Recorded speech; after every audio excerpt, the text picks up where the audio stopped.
la estructura básica de una neurona tiene dos componentes. Son básicamente dos funciones que tenemos. Lo que aquí estoy llamando sigma mayúscula, ¿no? Es simplemente es la parte lineal de una neurona. La combinación lineal de algunas características o variables que vamos a utilizar, ya sea para clasificar. En este caso es un ejemplo de clasificación. ¿Se acuerdan? Características de un animal para determinar si es un elefante o es un perro, ¿sí? Entonces, son a las que llamamos F1, F2, F3. La F es por el inglés de feature, ¿no? Feature 1, feature 2 y feature 3. Entonces, vemos que la primera parte de la neurona, la primera parte del procesamiento, es este cálculo de acá, ¿no? Cada feature va a estar multiplicado por un parámetro, un valor, que acuérdense, esos valores son, puedes tomar cualquier valor, ¿no? Es cualquier número real, puede ser un número negativo o un número positivo, ¿sí? Entonces, cada feature o característica va a ser multiplicada por su parámetro. En redes neuronales les llamamos normalmente pesos, ¿no? Weights. Entonces, pero pueden entender como que cada característica tiene un determinado peso, ¿no? ¿Qué tan importante va a ser esa característica para predecir, en este caso, si es un elefante o es un perro? Entonces, tenemos acá nuestras tres características que vamos a utilizar. Y aparte, acuérdense que necesitamos un término que sea independiente de los features, ¿no? De las variables de entrada. Y en red neuronal normalmente le llamamos a el bias, ¿no? Bias. Entonces, pues, tenemos puesto acá la B. Bueno, hasta aquí esta parte es simplemente, como decimos, una combinación lineal, es una función lineal. Normalmente, para extraer patrones de datos, de datasets, ya sea de imágenes, de audio, de video, cualquier dataset que queramos procesar con la red neuronal, normalmente necesitamos modelos más complejos, modelos no lineales. Y aquí esta parte no lineal, permítanme, creo que alguien quiere entrar.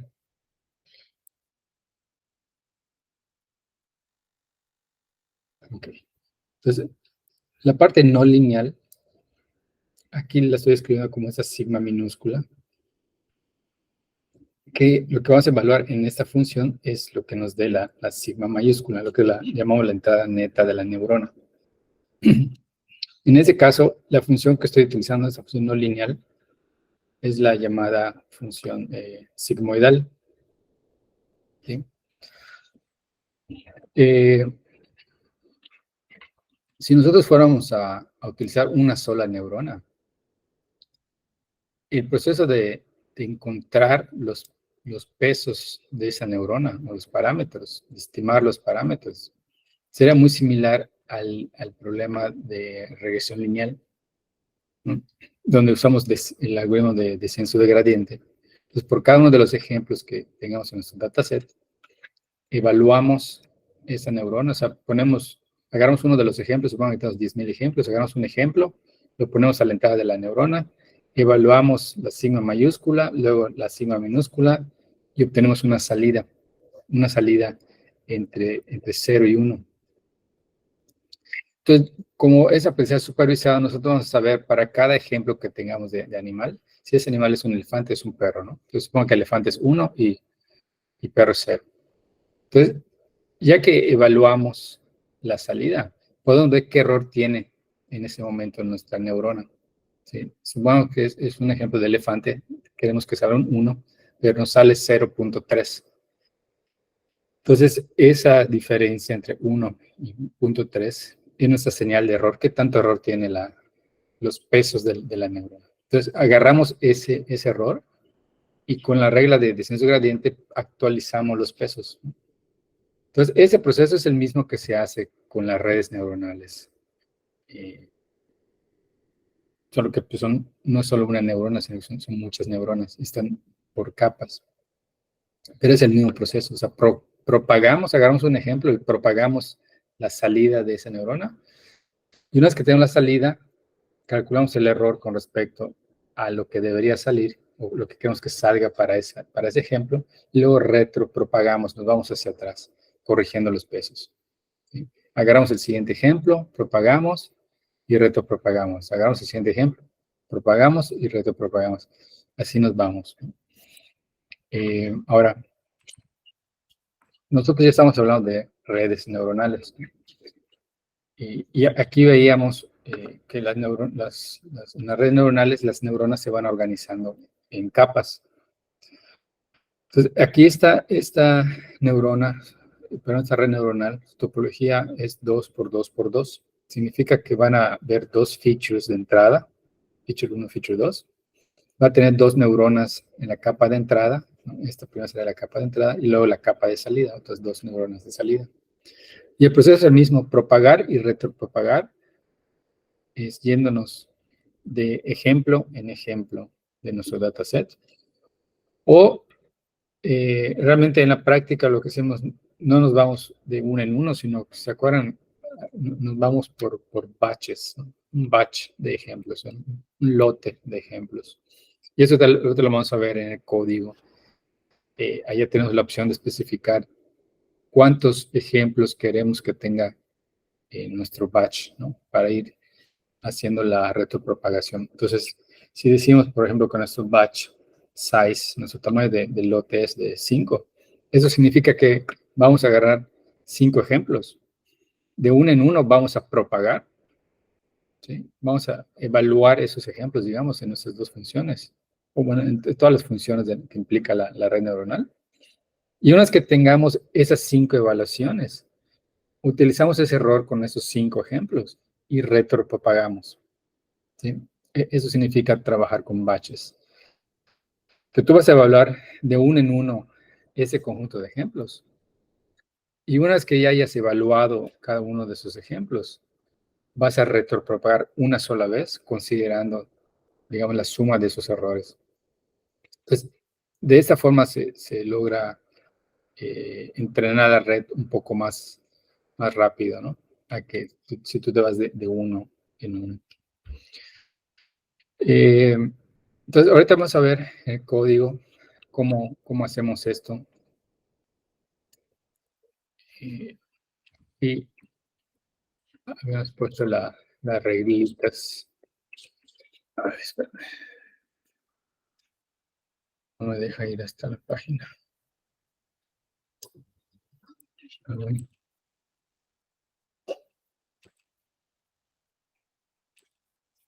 Está fallando mi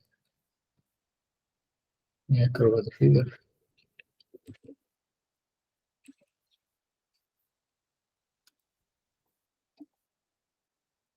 Bueno, ahorita les voy a mostrar en el código. Vamos a checar primero así como que desde cero. ¿Cómo codificaríamos esto a mano, digamos, desde cero? Y luego vamos a ver cómo realmente ahorita lo podemos programar usando las funciones de la biblioteca Keras. Entonces, hay una parte importante, si ustedes recuerdan, platicábamos la otra vez de esta delta, que es como la medida del error que tiene cada neurona. Esa delta 5 nos representa, no, es un número, es un escalar, y nos va a representar qué error tiene, en ese caso, la neurona 5, ¿no? Si hablamos de delta 6, sería el error que tiene la neurona 6.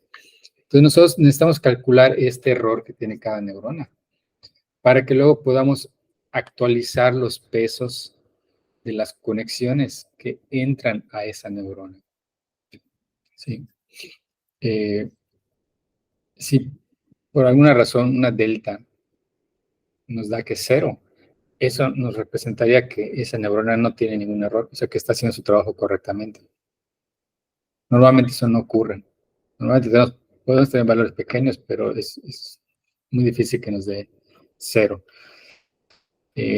O sea, una forma de que nos dé, por ejemplo, esta 5, que nos dé 0, es que la etiqueta de salida, o sea, lo que queremos que salga del 5, que es esta Y, ¿verdad?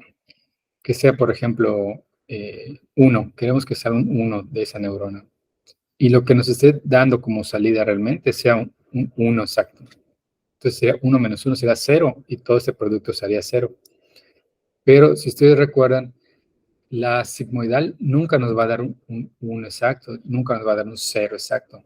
Pues son intervalos abiertos en 0 y en 1. O sea, se va a aproximar a 0 y se va a aproximar a 1, pero nunca nos va a dar exactamente ese número, ¿no? Entonces va a ser muy difícil que nos dé 0. A menos que el lenguaje de programación que estés utilizando lo redondee, digamos, ¿no? Y te lo ponga como un 1, como un 0. Bueno, entonces esas deltas, ahorita vamos a ver en el código claramente dónde aparecen, dónde están implementadas. Y, digamos, una vez que nosotros propagamos un ejemplo, las deltas son las primeras que tenemos que calcular. Y lo que hacemos, en este caso nos vamos de derecha a izquierda, calculando primero la delta de 5, la delta de 6, luego la delta de 3, la delta de 4, y en ese caso pues acabaríamos, ¿no? Si tuviéramos más capas, continuaríamos hacia la izquierda. Una vez que tenemos todas las deltas, es cuando entonces aplicamos la regla para actualizar los pesos, ¿no?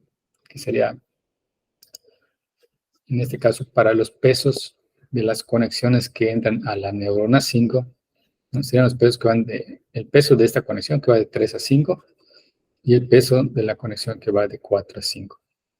Y lo que te dice la reglita, pues es simple, es lo que tiene actualmente ese peso, que al inicio es un número random, aleatorio, súmale lo que te dé este producto, que va a ser una fracción alfa. Alfa es un valor entre 0 y 1, es lo que se llama el learning rate.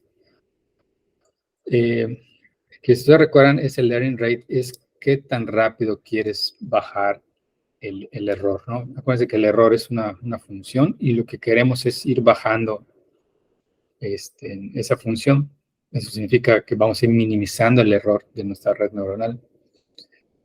Normalmente alfa, para varios algoritmos, el default creo que es como 0.01, si no me equivoco. Y depende del método, a veces esas alfas las van haciendo cada vez más pequeñas y más pequeñas para que esta sumatoria, más bien ese término, cada vez sea más pequeño y converja, ¿no? El valor de ese peso. El peso, en este caso, es 5,3. Bueno, esa es la learning rate. Aquí está la delta, que es el error de esa neurona. Y la O3 es la salida de la neurona 3, que en pocas palabras es lo que esté pasando, la información que esté pasando a través de esta conexión de 3 a 5, ¿no? O3 nos referimos a lo que está pasando por acá. O sea, que es la salida de la neurona 3 en este caso. Pero si estuvieras hablando de la neurona 3 o esta conexión, estaríamos hablando del feature 1, o sea, el valor del feature 1 para ese ejemplo en específico, ¿sí? Entonces, solo acuérdense de eso. Lo que va multiplicado después de la delta es la información que esté pasando por esa conexión. Y va a variar, obviamente, de una conexión a otra. Bueno, hablando de eso, de la información que pase acá, por ejemplo, lo que sale de 3 se envía a través de la conexión hacia 5. Y esa misma información, digamos que lo que sale de 13 es un punto 7, para un ejemplo específico. Ese punto 7 es el que va a pasar por esta conexión que va de 3 a 5. Pero también ese mismo punto 7 es lo que vamos a transmitir, digamos, de la 3 a la 6. ¿Sí? Entonces, son los que estén, digamos, pendientes de esa información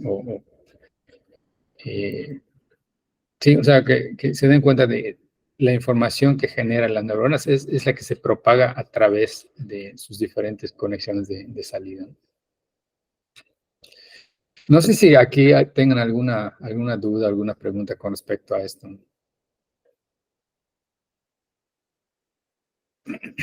Profesor, el signo dos puntos igual significa asignación, ¿no? Exacto, sí, ese de acá significa que vas a asignarle ese valor. Sí, es correcto.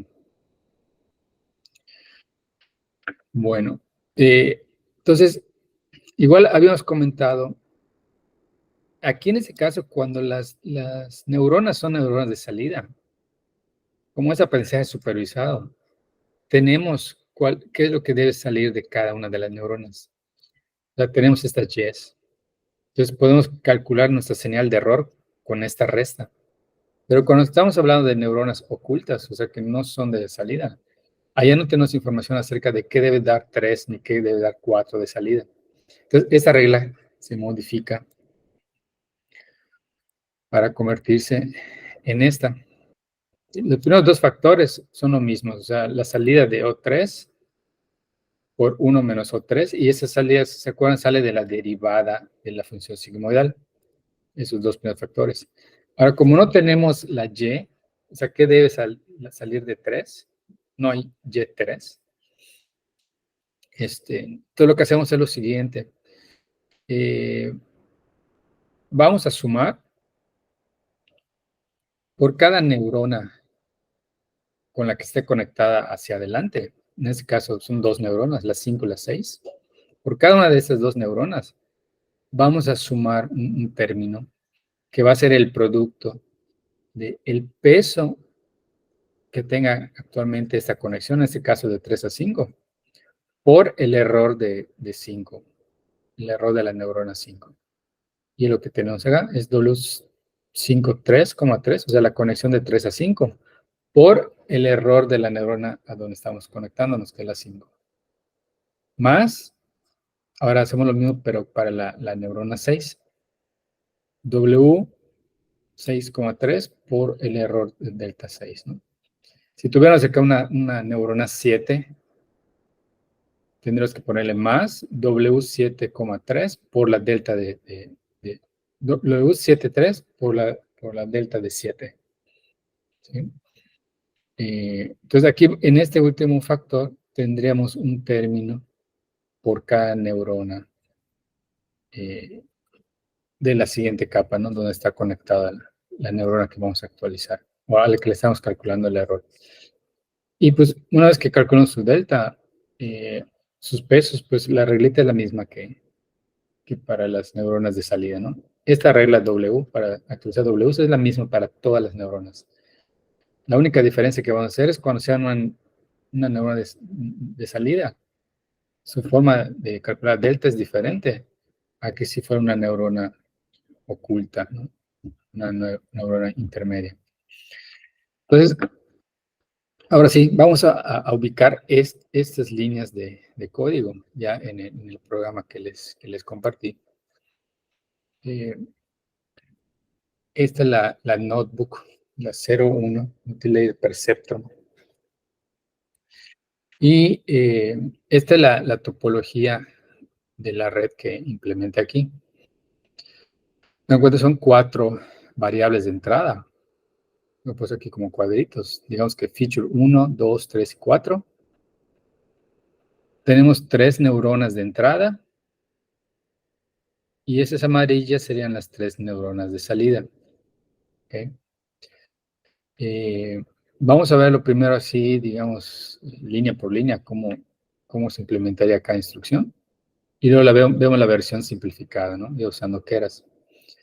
Para probar esta red, estoy utilizando un dataset que se llama Iris. Es un dataset muy, muy conocido, porque es fácil de resolver este dataset, este problema.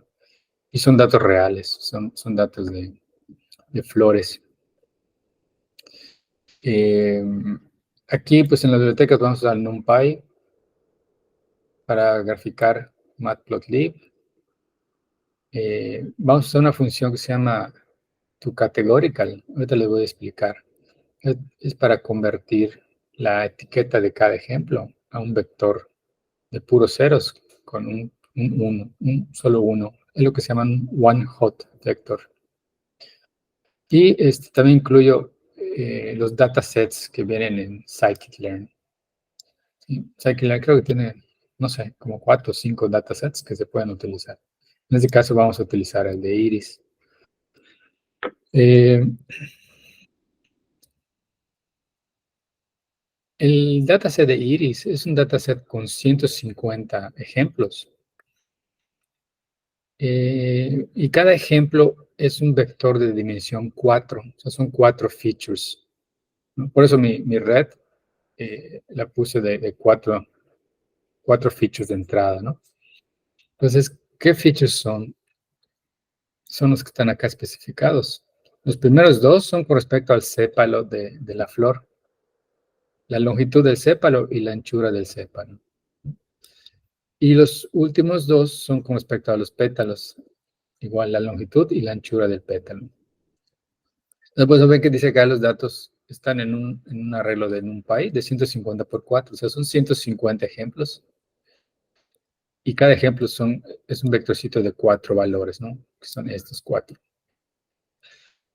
Son 150 y están ordenados. Los primeros 50, su categoría es setosa. Son tres clases de iris, ¿no? Setosa, versicolor y virgínica. Pues ahorita vamos a ver cómo está, digamos, representado estas 3 categorías. Aquí solo para que vean, ese dataset con 150 ejemplos, aquí cada circulito es un ejemplo. Le calcularon sus 3 eigenvectors principales. Para los que no hayan visto eigenvectors, no recuerden bien, básicamente pueden verlo como si fuera para una nube de puntos, determinar en qué dirección esos puntos están más dispersos, ¿no?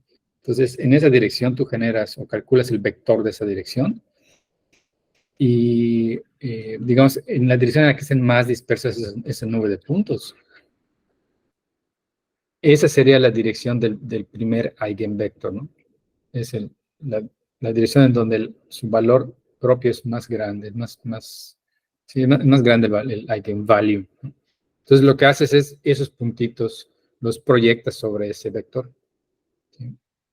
Entonces, acá lo que hicieron con el método PCA, análisis de componentes principales, pero se agarraron los primeros 3 eigenvectors, ¿no? O sea, después de calcular el primer eigenvector, el siguiente es un eigenvector que es en la segunda dirección en donde están más dispersos, ¿no? Con la condición de que esa segunda dirección tiene que ser perpendicular al primer eigenvector. Entonces acá escogieron los primeros 3 eigenvectors y proyectaron los puntos a ese nuevo espacio vectorial definido por esos 3 vectores, ¿no? Entonces, la idea es transportar, digamos, la nube de puntos originales, que originalmente estarían en 4 dimensiones y no lo podríamos visualizar, mandarlos a un espacio dimensional, en este caso de únicamente 3 dimensiones, para poder visualizarlo como en este cubo.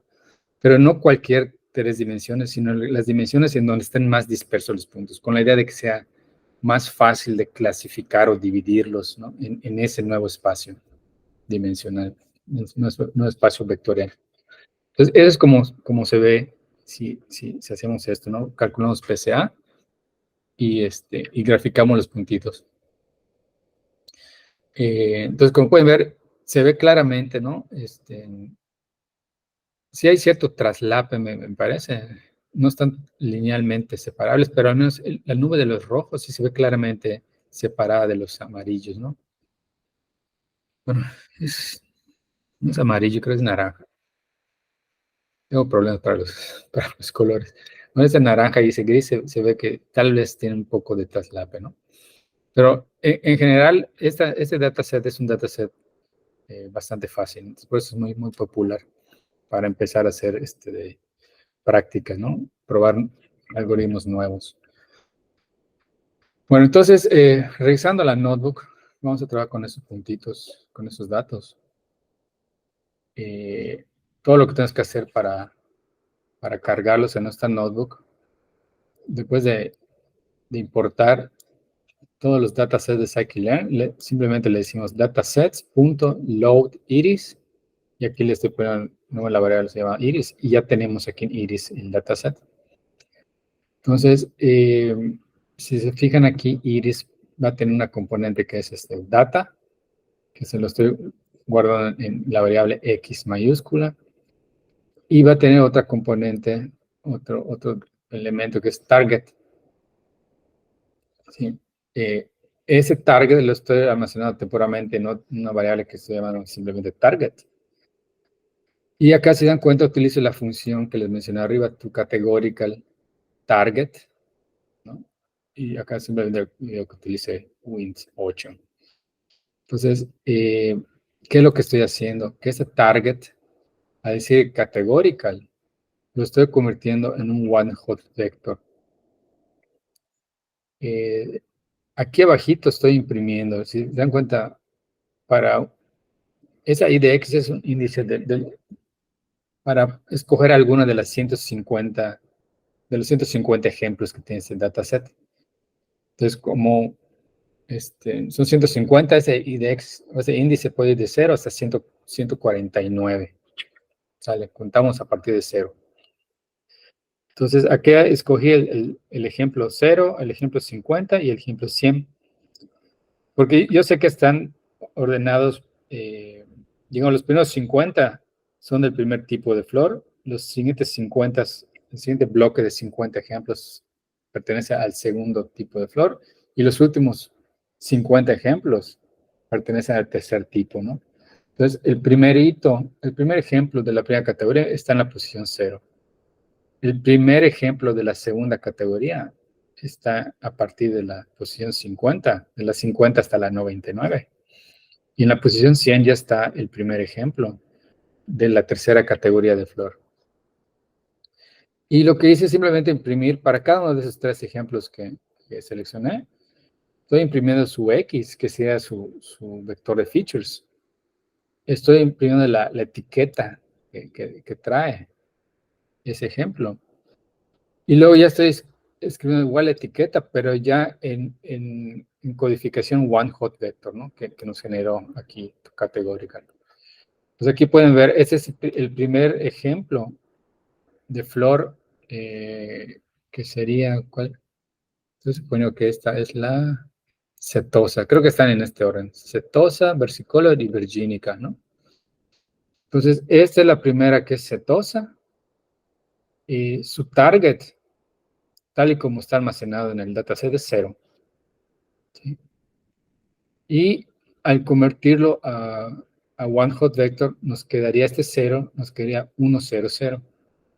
La idea es que cuando tengamos una flor de tipo setosa, la primera neurona, esta primera neurona amarilla, sea la que se active, nos den 1, y las otras dos se desactiven 0, 0. Cuando tengamos una flor tipo versicolor, que originalmente viene en la etiqueta 1, queremos que se active nuestra neurona 2 de salida. Entonces va a activar esta de acá, nos va a dar un 1, y las otras dos se van a desactivar, nos va a dar un 0. Y luego, cuando veamos una del tipo, ¿cómo se llama el otro? Virgínica, queremos que se active la última neurona. Va a ser 0, 0, 1. Entonces, las primeras dos neuronas nos van a dar como salida 0, y la tercera neurona nos va a dar un 1. ¿Sí? Si ustedes checan, todas las primeras 50 flores del dataset, todas tienen la misma etiqueta 0. El siguiente bloque de 50 flores tienen la etiqueta 1, y las últimas 50 tienen la etiqueta 2. ¿Sí? ¿Cómo ven? ¿Alguna pregunta desde acá?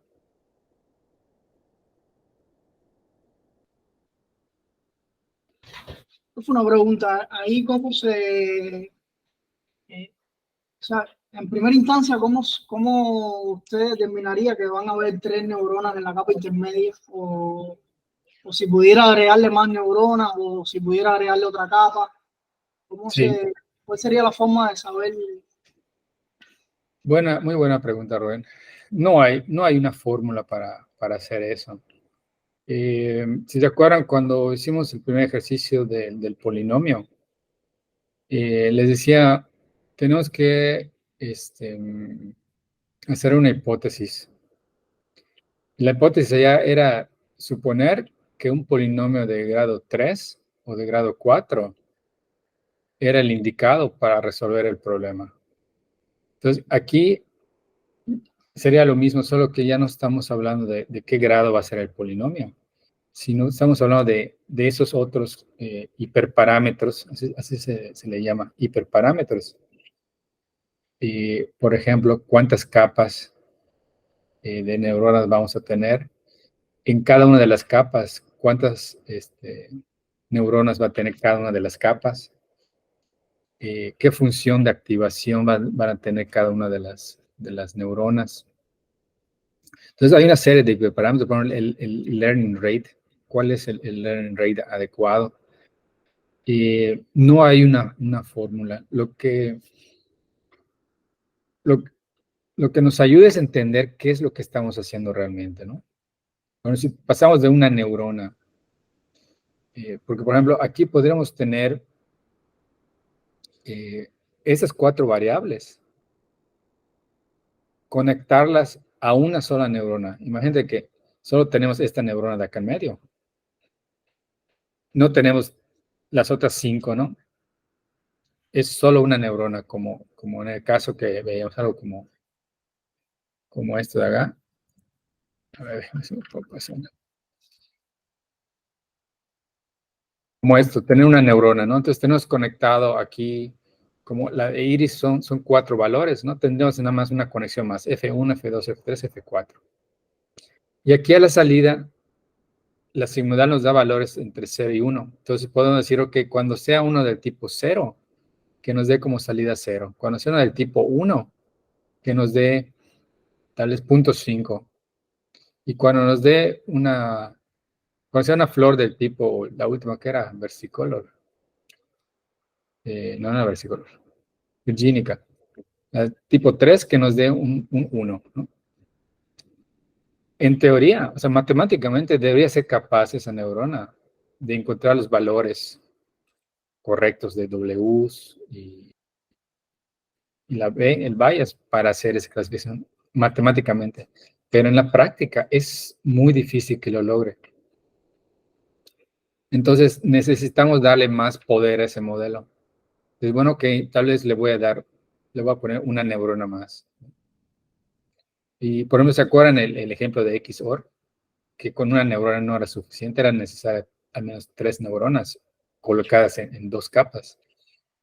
Entonces, al ir agregando capas y a ir agregando neuronas en las capas, lo que tú haces es que tu modelo se vuelve más complejo. Y eso hace que sea más fácil de resolver el problema a que si utilizas una sola neurona. Pero no hay una fórmula para, para determinar cuántas capas requieres y cuántas neuronas requieres en cada capa. Entonces, por eso se hace mucha experimentación. Pero por cada neurona que se añada es más costoso el entrenamiento de la red, ¿no? Así es, porque pues cada neurona va a tener sus parámetros asignados, ¿no? Y ahorita lo vamos a ver porque con Keras te permite ver cuántos parámetros son los que estás manejando para la topología que estás definiendo, ¿no? Entonces, sí, yo, digamos, entender qué es lo que está haciendo cada neurona, qué representa cada neurona, te ayuda un poco para ir determinando cuántos elementos requieres, ¿no? También, actualmente ya existen muchas redes neuronales para un montón de problemas, ¿no? Entonces, lo que uno debe hacer es primero investigar para el problema en específico, qué tipos de redes son las que se han reportado que dan mejores soluciones, para no empezar como a reinventar la rueda, ¿no? Sino que agarras una arquitectura que esté reportada que funciona bien y la agarras como una base para tu propia aplicación, ¿no?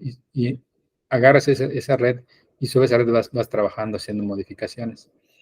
Ahora, si es algo donde, digamos, me parecía raro, pero que sea algo que nunca se ha tratado antes, lo ideal es comenzar con modelos simples.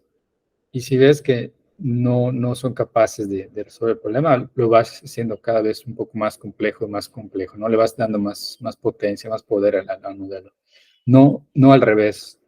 O sea, no, de preferencia no te vayas a sacar una red súper poderosa y trates de trabajar a partir de allá, al menos que esté reportado ya en el estado del arte que esa red es lo que requieres, ¿no? Para esos datos. Bueno, entonces, aquí vamos a hacer algunos experimentos con esto. Lo que sí está determinado, obviamente, es las neuronas de salida, ¿no? Porque normalmente cuando son por las de clasificación, aunque podemos utilizar una sola neurona, realmente es difícil que la red encuentre los parámetros. Entonces, cuando es por de clasificación, en este caso son 3 categorías. Lo que se recomienda es asignar una neurona para cada categoría, ¿no? Y entrenarla de esta forma, ¿no? Con variables categóricas, con one hot vectors, ¿no?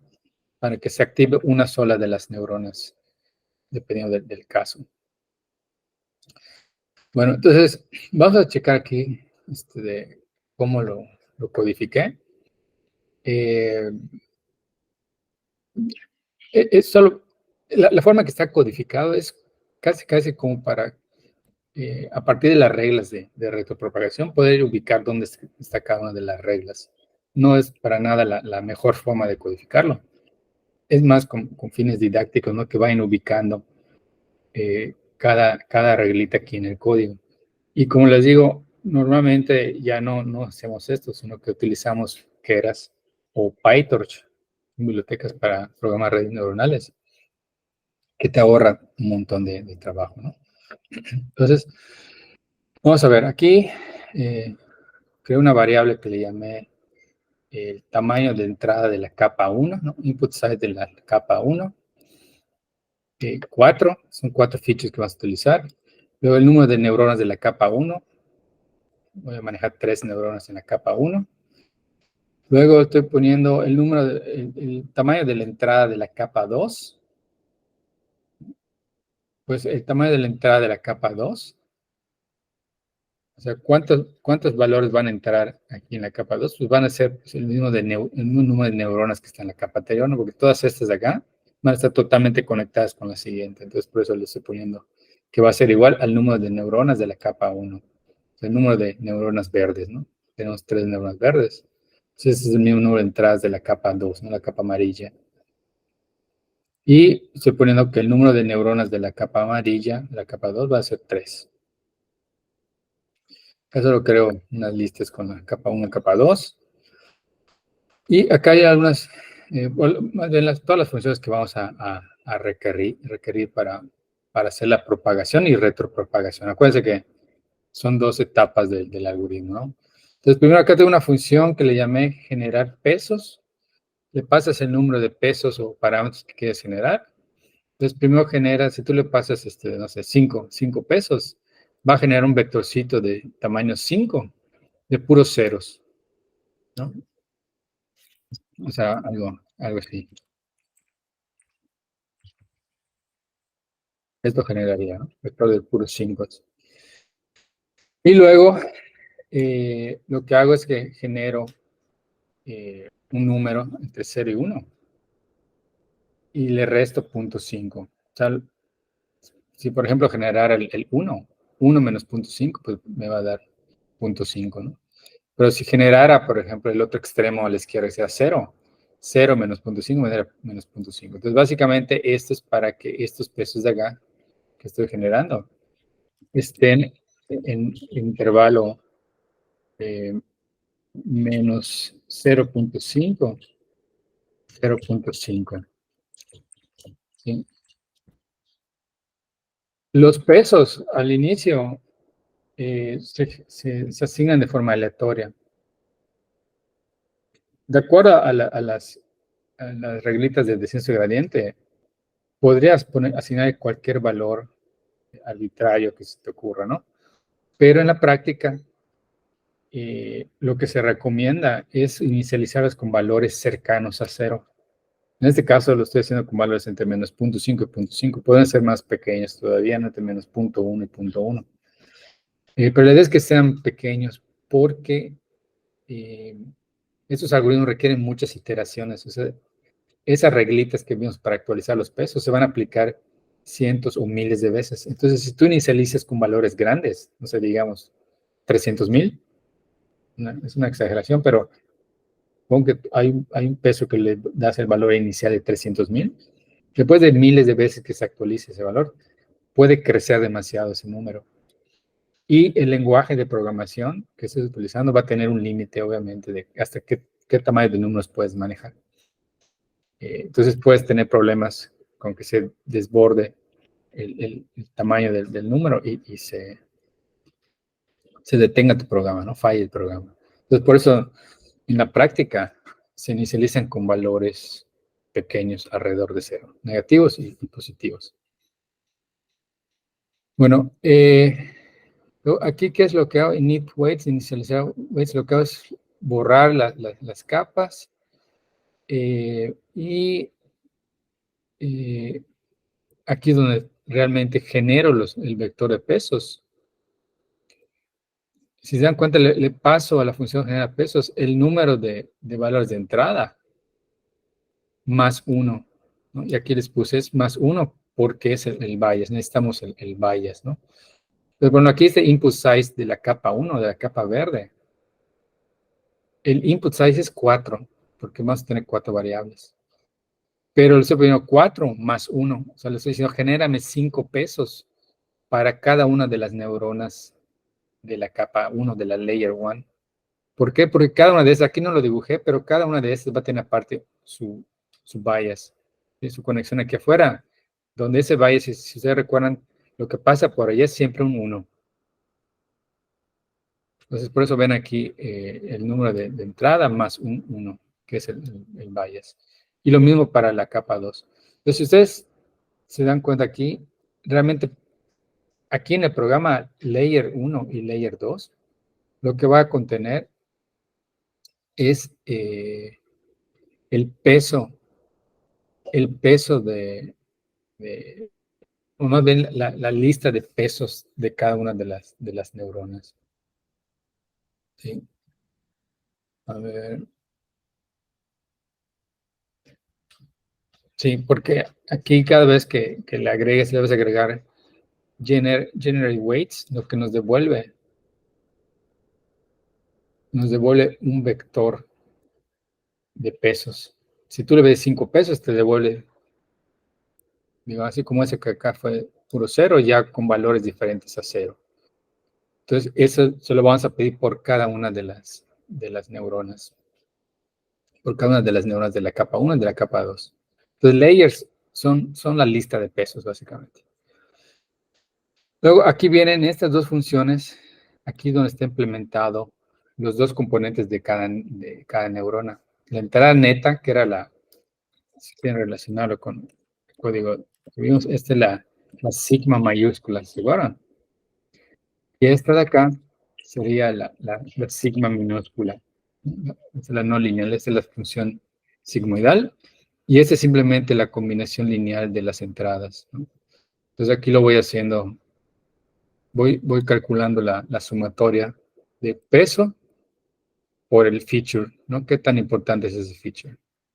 Entonces, net input es esta sigma mayúscula, y la otra es esta sigma minúscula, que en ese caso tengo implementado la sigmoidal, ¿no?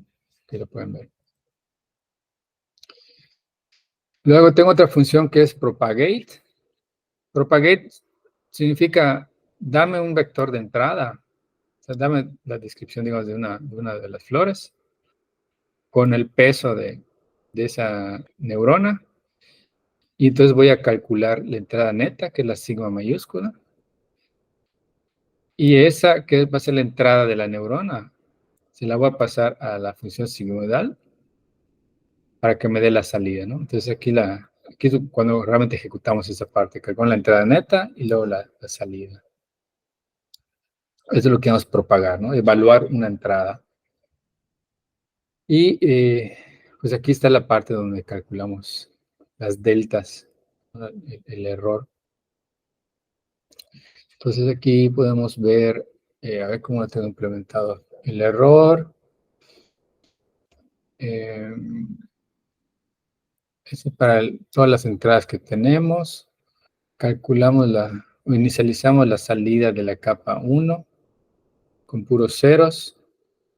Es igual a otro vectorcito de puros ceros inicialmente. Acá lo estamos inicializando. Y luego por cada una de ellas vamos a propagar. Por cada una, vamos a visitar cada una de las neuronas verdes de entrada.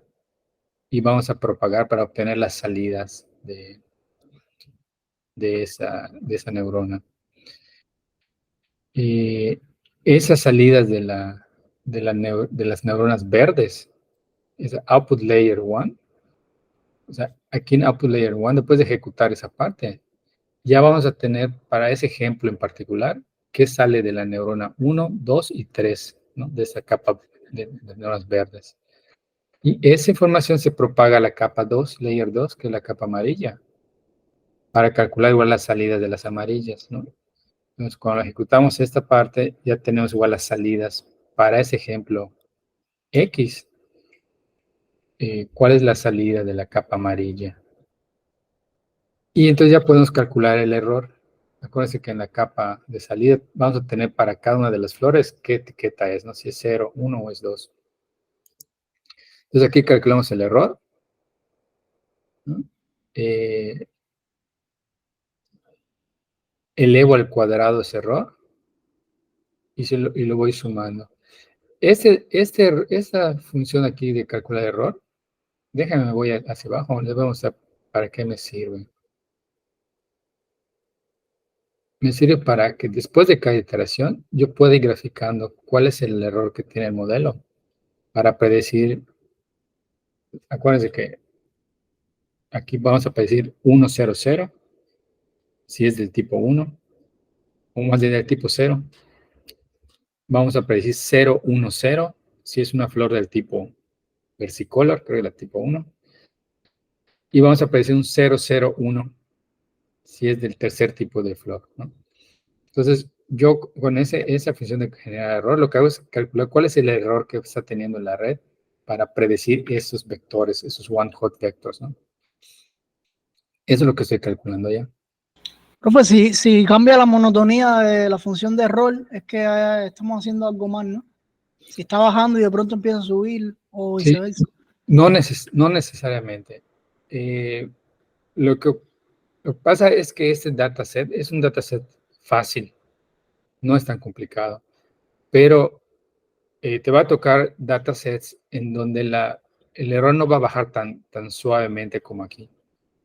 Hay redes que son muy difíciles de entrenar, por ejemplo, las redes generativas, las GANs, que esas curvas salen así súper ruidosas, suben y bajan, suben y bajan. En general, al menos debes ver que si tú suavizas esas curvas así ruidosas, al menos tienes que ver que la tendencia sea hacia abajo.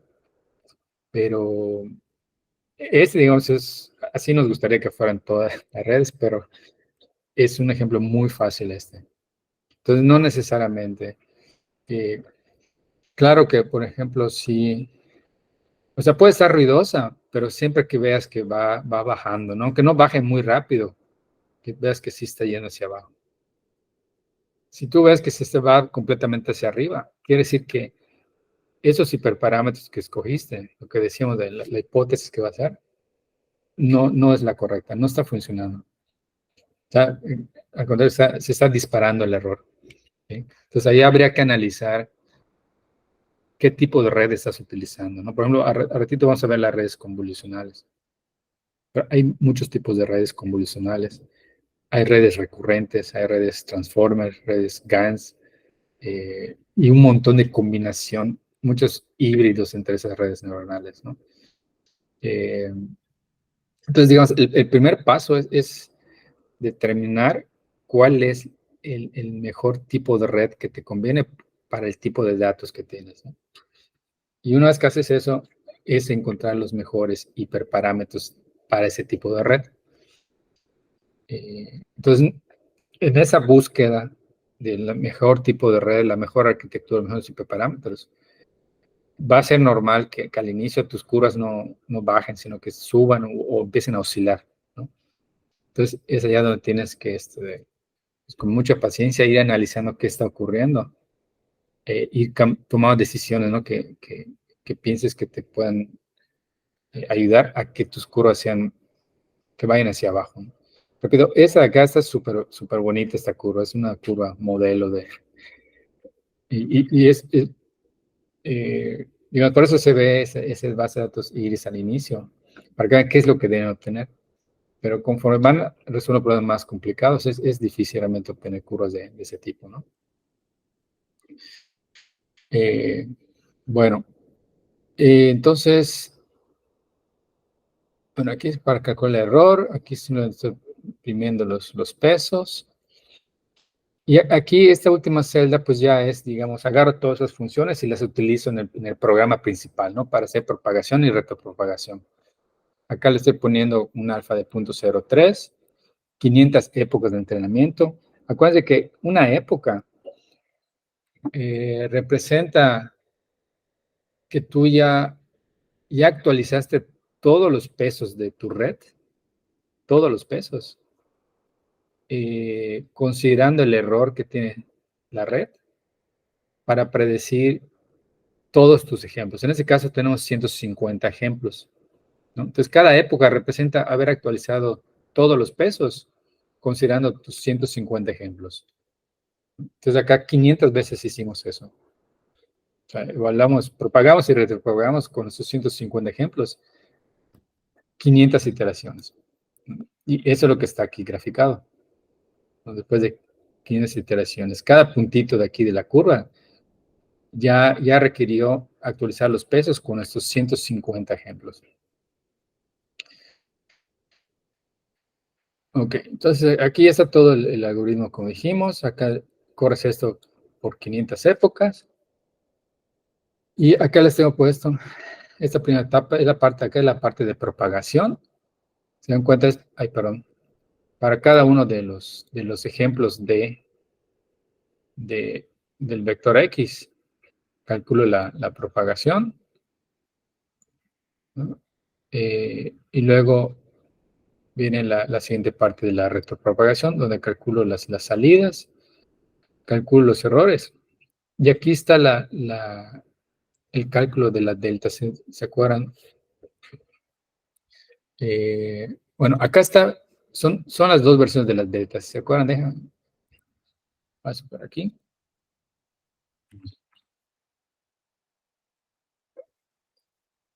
Para neuronas de salida, ¿no? La delta es salida por 1 menos la salida por lo que tú deseas que salga menos lo que está saliendo, ¿sale? Entonces, esta la pueden ver claramente aquí, ¿no? Tenemos la salida por 1 menos la salida por el error, ¿no? Lo que queremos que salga, la Y, menos lo que está saliendo. Y para las neuronas de intermedias,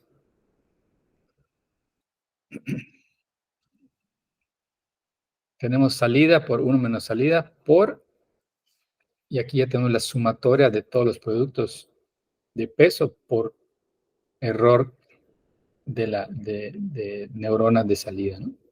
Entonces ahí lo vamos a ver aquí, acá abajo. Output por 1 menos el output por, aquí le llamé a la sumatoria, llamé weighted delta errors. Y aquí antes calculo ese weighted delta errors, que es la sumatoria, ¿no? De la salida por la delta, más bien el peso. Acuérdense que aquí layers contienen los pesos. Entonces aquí por cada una de las neuronas de salida, estoy calculando ese producto y lo voy sumando, lo voy acumulando, ¿no? Y aquí solo lo multiplico. Y pues es solo eso, o sea, realmente es simple entrenar una red. Las reglas son muy claras. y pues, a cierto punto son como que básicas, ¿no? Lo interesante es cómo derivar la regla, ¿no? Porque estas reglas fueron derivadas con la función sigmoidal. Acuérdense que ya tenemos que calcular el gradiente de la función de error, y la función de error contiene la sigmoidal. Si tú cambias la función sigmoidal por alguna otra función, pues va a cambiar la derivada de esa función de error. Es de la parte interesante, digamos, matemáticamente. Pero ya teniendo ya el algoritmo de cómo se implementa, realmente es muy directo la codificación. Y bueno, de todas formas, esto ya no hay necesidad de implementar. A mí siempre me gusta mostrarlo para que vean que no es tan complejo implementar una red de este tipo, ¿no? Es una red, digamos, las básicas, que son las que se utilizaban antes de la época de Deep Learning, de aprendizaje profundo. Ese es el tipo de redes que se implementaban, ¿no? Ahora, pues ya son arquitecturas que vamos a ver ahorita con las convolucionales, son súper complejas. Entonces ya se vuelve impráctico estar programando así como programé esto. Entonces, afortunadamente, pues tenemos buenas bibliotecas que nos permiten implementarlo casi como si fueran building blocks, ¿no? Como piezas de Lego. Bueno, entonces, esta misma red es la que les tengo puesto en la 02, pero ya usando Keras, ¿no? Entonces, aquí es lo mismo. Aquí cargo la base de datos Iris, imprimo acá unos ejemplos, y aquí viene la celda en donde yo defino la topología de la red. Entonces, la función que se utiliza es sequential. Es la que más se utiliza normalmente en Keras. Es para decir que ahorita le vas a pasar como argumentos a esa función. Se dan cuenta que es una función. Acá empieza dentro de los paréntesis azules, allá le vas a pasar una lista. Aquí están los brackets acá. Es una lista, pueden ver que está separado por comas. Una lista de capas de neuronas. Y al decir sequential es que las va a ir evaluando, digamos, de izquierda a derecha, ¿no? O sea, le vas a decir primero la capa de las verdes, luego la capa de las amarillas, y en ese sentido va a ir la propagación de la información. Lo llaman secuencial. Entonces, en la primera capa, eso sería el equivalente de definir la capa de neuronas verdes. Le estamos diciendo que vamos a poner 3 neuronas. Y la función de activación es la sigmoidal. Aquí hasta le estoy poniendo nombre, le estoy poniendo layer 1. No es necesario poner el nombre, de hecho. Tú decirle únicamente son 3 neuronas con función de acción sigmoidal. Y como es la capa de entrada, defino cuántos features va a tener de entrada. Va a tener 4. Permítanme, creo que alguien puso un mensajito. ¿Dónde estoy? Siempre fue una pregunta. Sí, dime de ahí. Bueno, disculpe, el micro está bastante malito, si se escucha mal. Quería preguntarle qué otras alternativas hay de sequential, qué otras alternativas pudiese haber. Híjole, ahorita no me acuerdo el nombre de las, porque generalmente solo utilizamos esa. En la gran mayoría de los casos se utiliza secuencial. Ahorita lo checamos en qué es Diane. Pero en el caso de, por ejemplo, las redes GAN, o por ejemplo las conexiones, no sé si recuerda las residuales, donde, digamos, haces conexiones. Bueno, aquí no se puede hacer porque es muy simple esta red, solo hay 2 capas, pero supongo que tienes acá una capa, una tercera capa, digamos, una capa de neuronas rojas. Las conexiones residuales te permiten, por ejemplo, que lo que salga de la capa verde se brinque la capa amarilla y se le envíes directamente a la capa roja. Es una conexión residual. Entonces, allá esa conexión ya no es secuencial porque te estás brincando en la amarilla. Entonces, no recuerdo el nombre de la función para hacer eso. Pero allá es digamos, un caso en donde no lo puedes definir como secuencial esa parte. Ya, perfecto. Y lo otro, profe, en la primera capa, usted define la entrada, ¿no? Que es de cuatro características. Pero veo que tiene como una coma, ¿vale? Como que indica que ahí se podría pasar una dupla o una tripla. O sea, se pueden realmente pasar como que características en espacio, ¿no? O sea, como con más Sí, dimensiones. sí, de hecho, eso lo vamos a ver ahorita cuando veamos las convolucionales. Aquí cuando tú vas a pasar, de hecho, si quitamos la coma, creo que nos marca error. Cuando son de un vector, en este caso un vector de dimensión 4, tienes que ponerlo siempre así. Las dimensiones de 4 o 10 valores o 20, coma. Pero si les estuviéramos pasando, por ejemplo, imágenes en escala de grises, ¿no? Donde tal vez son imágenes de 32 por 32 píxeles. Cada píxel sería un valor entre 0 y 1. Entonces acá le pondríamos 32,32 para decirle que es un arreglo en dos dimensiones y es de 32 por 32 valores.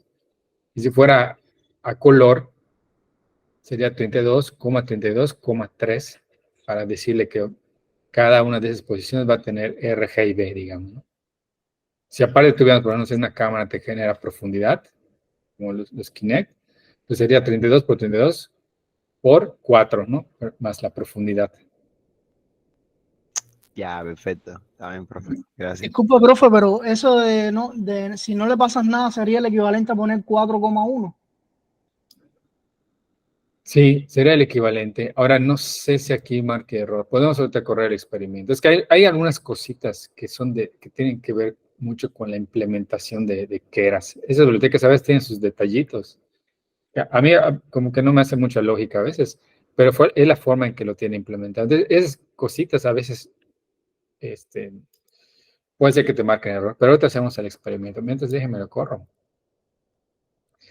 Eh, ¿Se dan cuenta? Pues como es la capa de entrada, acá tenemos que decirle de cuántas va a recibir de entrada, ¿no? Cuántos valores va a recibir de entrada. En este caso es un vector de longitud 4, pero como decía, puede ser arreglos de varias dimensiones. Luego, pues decimos, ok, va a ser otra capa densa. Bueno, ese es del paquete de layers, capas, es denso, ¿no? Significa que va a ser totalmente conectado. Aquí vamos a ver, por ejemplo, que va a haber capas de convolución, capas de recurrencia. Y ahorita vamos a ver cómo va cambiando esto, dependiendo del tipo de red que vamos a utilizar. Entonces, hasta aquí, lo que estamos diciendo es que va a tener dos capas, y cada capa va a tener 3 neuronas con función de activación sigmoidal y la entrada va a ser de 4. Entonces, con la función summary, luego nos podemos ver que ya definimos nuestras capas, cuántas neuronas tiene cada una de esas capas, e incluso cuántos pesos va a tener cada una de esas capas. Y aquí al final nos da la sumatoria total de parámetros, ¿no? Entonces pueden ver, para la primera capa, que sería como que la capa de las neuronas verdes, tenemos 15 pesos. ¿Por qué son 15 pesos? Tenemos 4 valores acá y tenemos 3 neuronas. Entonces, ¿cuántas conexiones hay? 4 por 3 es 12. Son 12 conexiones. Pero cada una de esas tiene sus vallas, ¿no? Cada una tiene un peso extra acá. Entonces, 12 más los 3 vallas serían 15, ¿no? Y pues vemos que requirió 15 pesos acá. Lo mismo pasa con las neuronas amarillas. Tiene acá, entre la capa verde y la amarilla, son 9 conexiones, ¿no? 3 por 3, 9. Pero cada neurona amarilla tiene también sus vallas. Entonces, 9 más 3 vallas te da 12. Lo que tenemos acá. Y al final, pues solo te pone el total, ¿no? 15 más 12, 27.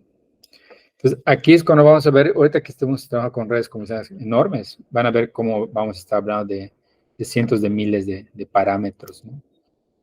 Y acá les aparece non-trainable. porque tú puedes definir, perdón, en Keras tú puedes definir pesos que no quieres que sean modificados durante la retropropagación. No quieres que van a tener propagación y retropropagación durante el entrenamiento. Entonces,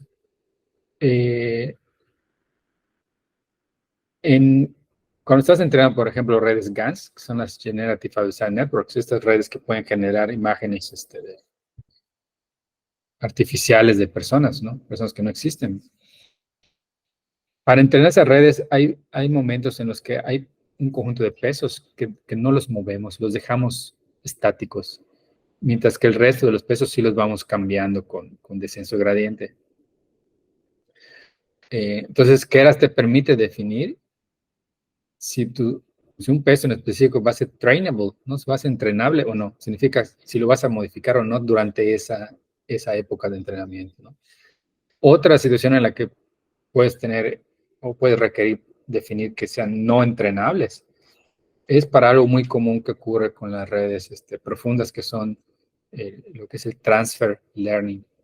So, transfer learning significa que tú agarras una red que ya fue previamente entrenada con un dataset. Normalmente son datasets muy grandes y son redes con miles de parámetros.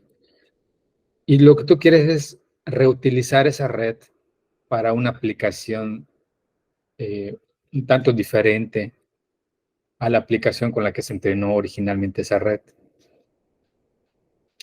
Y entonces lo que tú haces es agarrar los pesos de esa red que ya fue previamente entrenada normalmente son empresas grandes que entrenan esas redes y las dejan disponibles como, no sé, Google o Facebook. Y tú solo, digamos, haces un reentrenamiento de la red, pero solo reentrenas los pesos de las últimas capas de la última capa de la red. Por ejemplo, solo los pesos entre la capa verde y la amarilla. Y dejas, digamos, los pesos iniciales, los dejas tal y como los entrenó Google o Facebook. Eso no los cambies. Solo cambian los últimos, porque tu aplicación al final va a ser diferente. Es una red que fue entrenada, no sé, por decir algo, con imágenes de plantas, pero tú quieres luego utilizarla para clasificar imágenes de flores. Entonces, todos los pesos iniciales que contienen ya mucha información para extraer características de las imágenes, eso no los quieres cambiar, no los quieres tocar porque ya le costó cierto cómputo a Google hacerlo. Entonces, tú solo cambias los pesos al final de la clasificación. Entonces, ahí es, digamos, el caso más común en donde tú dejas algunos parámetros como entrenables y otros no entrenables, no modificables. Sí, ¿alguien quiere preguntar algo? Sí, doctor, soy yo, Eduardo. Ah, ¿qué tal, Eduardo? Hola, buenos días. Igual estoy a todos. Doctor, ahorita comenta eso de que es posible seleccionar algunos pesos que no sean entrenables, vamos a decir.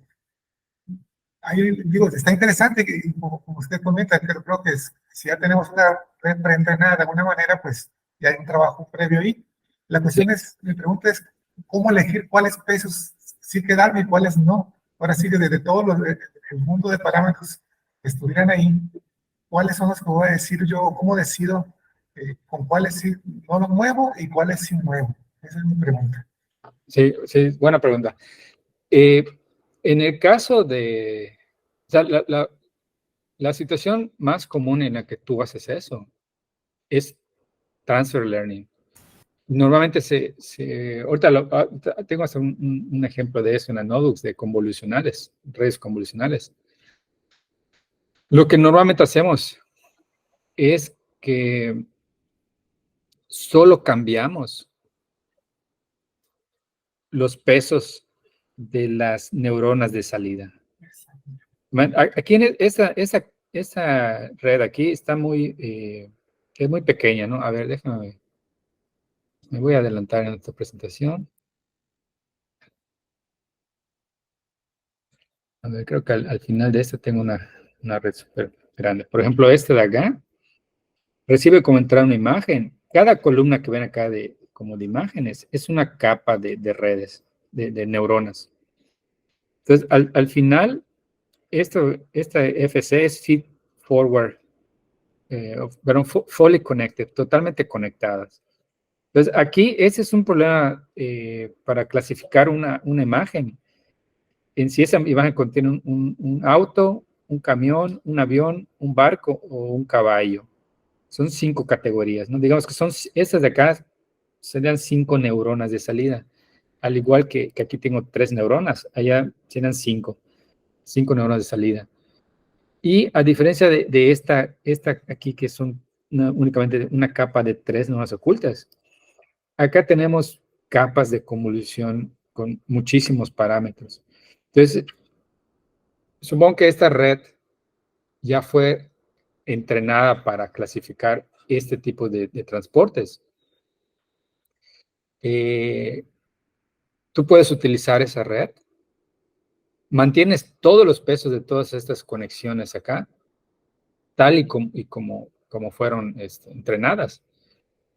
Y tú reentrenas tal vez porque ahora solo quieres clasificar, no sé, tal vez solo 2 te interesan, si es de un auto o un avión, ¿no? O incluso otra categoría que no está aquí.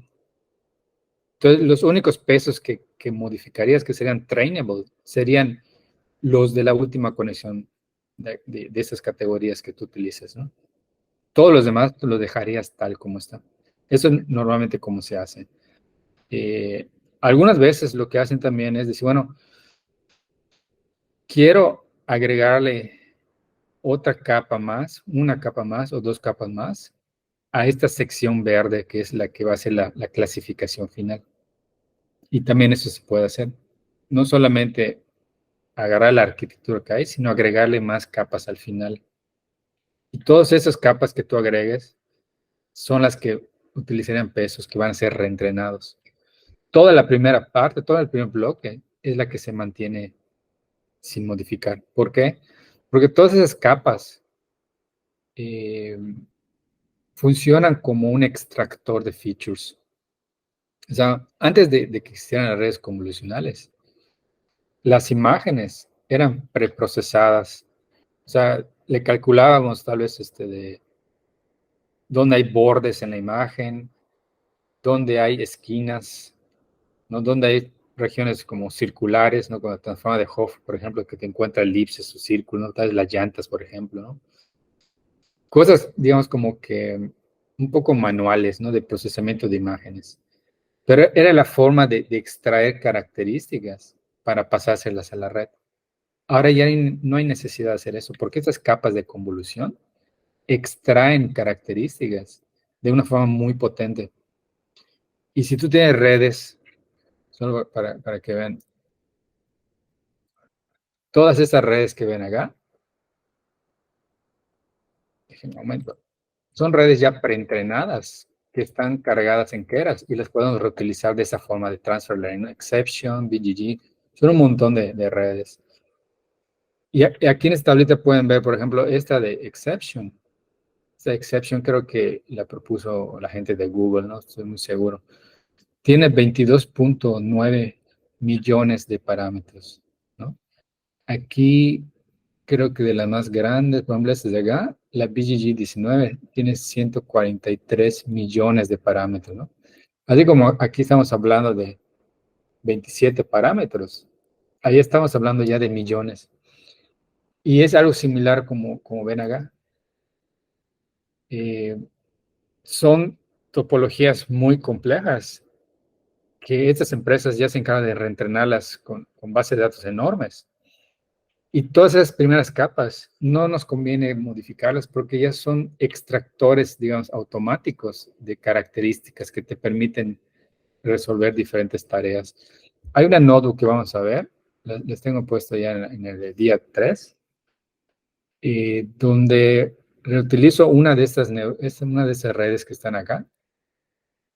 No recuerdo cuál es la que utilizo, no sé si la ResNet, no estoy muy seguro, o la BGG, no sé. Y la reutilizo para clasificar flores de, ¿cómo se llaman? Girasoles. Y lo que hago es eso, o sea, conservo todos los pesos de las primeras capas y solo modifico, reentreno la la red, pero solo los últimos pesos, ¿no? Entonces, allá son dos cosas que estamos haciendo. Uno, estamos reutilizando pesos. Y por otra parte, estamos reentrenando con muy poco cómputo, porque son muy pocos pesos los que actualizamos, ¿no? Y eso hace que sea rápido hacer transfer learning, ¿no? Y eso pues ya se utiliza, se empezó a utilizar con redes convolucionales para procesar imágenes, pero hay otros tipos de redes que igual puedes aplicar transfer learning. No todas, no con todos los tipos de redes se puede hacer esto, pero al menos con las convolucionales sí se puede y se hace normalmente. Entonces, en ese caso, Eduardo, allá no hay que buscarle, solo como que haces ajustes a tu última capa, que es la que finalmente hace la decisión, la que aprende qué categoría es, en función de todos los features que extrajo las capas anteriores, ¿no? Entonces, allá no hay pierdes, siempre estás así de esa forma. En el caso de las redes GANs, que les comentaba la sesión anterior, son dos redes, la estructura básica son dos redes, donde una trata de engañar a la otra. Entonces, allá, por la forma en que se diseñó originalmente estos algoritmos para entrenar redes GANs, allá te dicen en qué momento los pesos los tienes que dejar fijos y en qué momento ya los tienes que actualizar. Pero eso es parte de ese algoritmo, ¿no? Si uno fuera a diseñar otro tipo de algoritmo en donde es conveniente hacer esto de dejar estáticos los pesos en algún momento, eso ya tendría, digamos, sería parte de tu diseño, ¿no? Tú tienes que decir, bueno, es que en ese momento es conveniente dejarlos fijos por X o por Y, ¿no? Ese es, digamos, esos son casos donde ya tú estás proponiendo un algoritmo nuevo. Estás haciendo, digamos, como que investigación en un nuevo tipo de arquitectura. En el caso de transfer learning, pues allá está claro, ¿no? Cómo se debe hacer el transfer learning. A ver. Okay, gracias. Entonces, transfer learning es esto de reutilizar redes ya preentrenadas. Exacto. Es el término. Sí. Okay. Sí, sí. Gracias.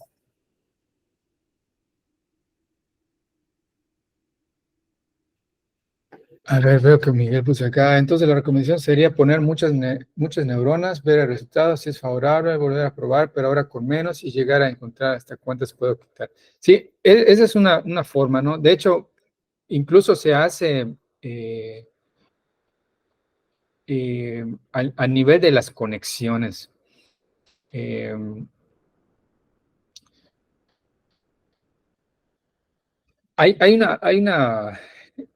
uno de los códigos lo vamos a ver, hay una función que se llama dropout, que lo que hace es decirle a la red, digamos, si aplicamos un dropout entre la capa verde y la amarilla, dropout lleva siempre requiere un argumento que es un valor entre 0 y 1, y que te está indicando la fracción de pesos que quieres que el entrenamiento ignore. Entonces, por ejemplo, si hablas de un dropout con un valor de 0.5, lo que le estás diciendo a la red es, ignora de forma aleatoria el 50% de las conexiones que hay entre la capa verde y la capa amarilla. Entonces,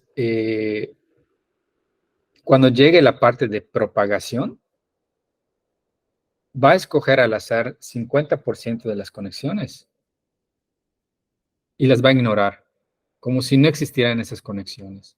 Entonces, de esa forma, está forzando a la capa de neuronas amarillas a realizar la misma tarea, pero con menos información. Entonces, ese truco, digamos, hace que las neuronas aceleren el aprendizaje, que se esfuercen por extraer de menos información, extraer más patrones. Eso con algún tipo de redes se ha mostrado experimentalmente que mejora el desempeño de la red, o sea, aprenden mejor. El caso de las GANs es uno de esos casos. Esas redes que les estoy comentando, redes adversarias generativas, allá se utiliza mucho el dropout. Es como una forma de podar conexiones de una capa a otra. Eso es a nivel de conexiones, ¿no? Lo que tú comentas es tal vez ir quitando neuronas, ¿no? Ese es algo igual que se ha hecho, se puede hacer. Ahora, yo lo que les comentaba es que en lugar que empiecen a trabajar un problema con 10 capas de neuronas, empiecen tal vez con 2 capas y van viendo cuál es el desempeño.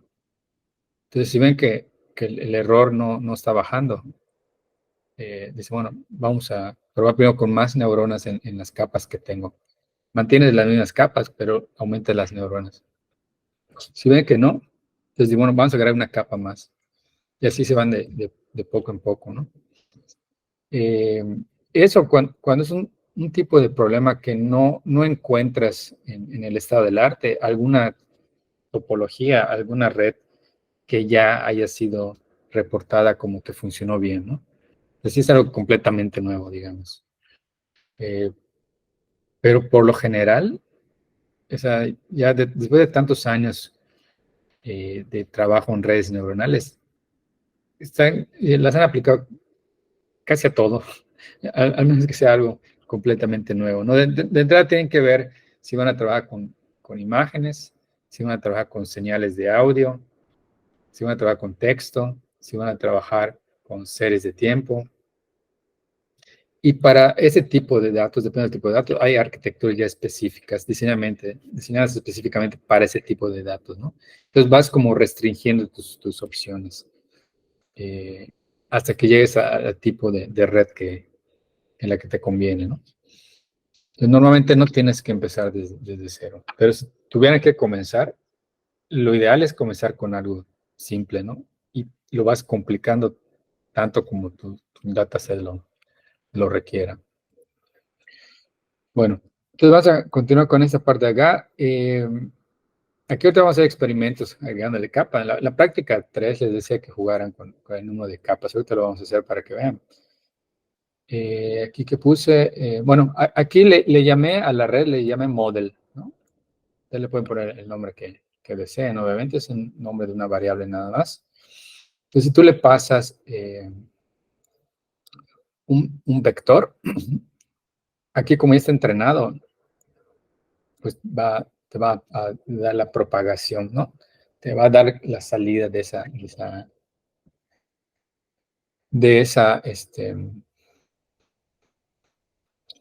red. Entonces aquí, ¿qué estoy haciendo acá? A ver.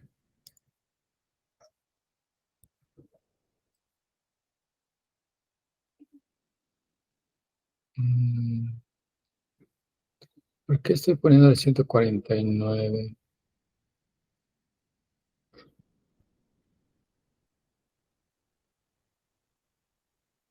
Bueno, esta es la salida. Entiendo aquí para el ejemplo 149. Se me está dando punto 2, punto 4, punto 4.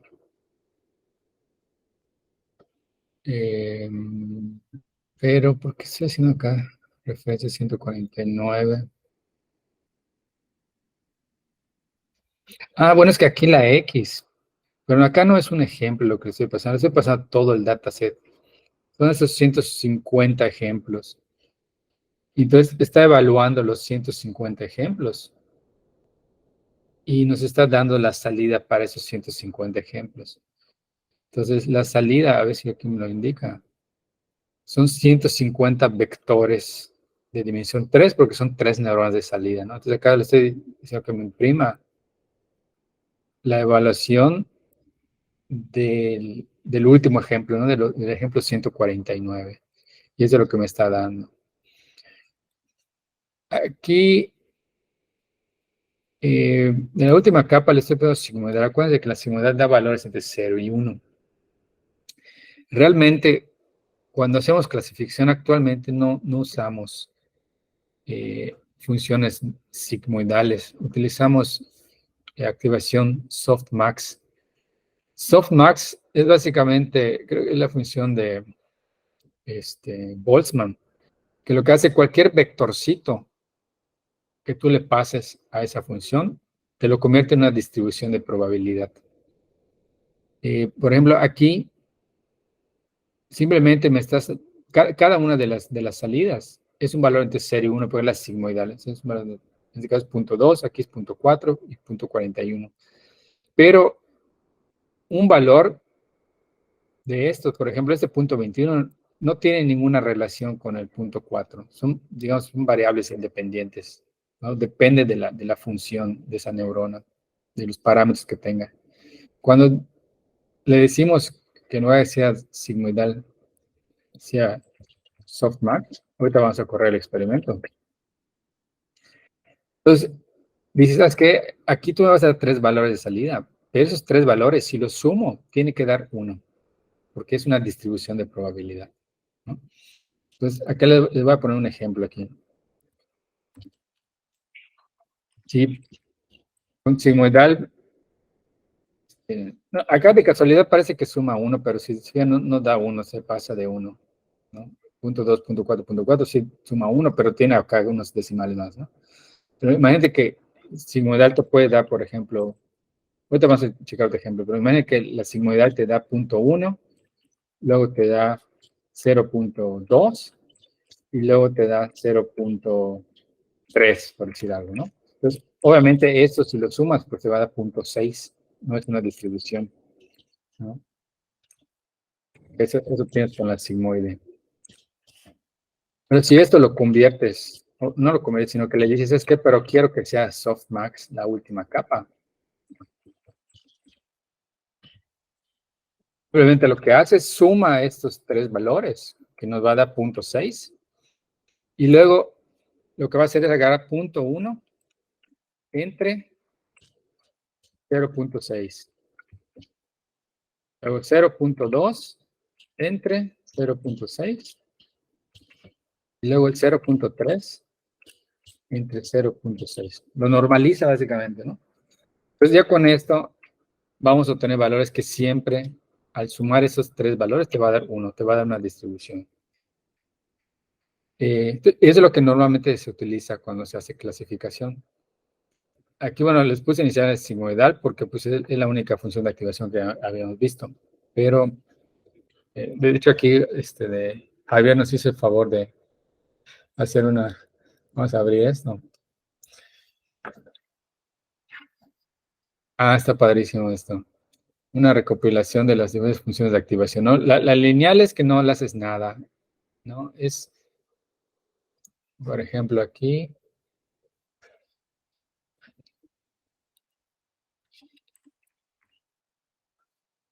La lineal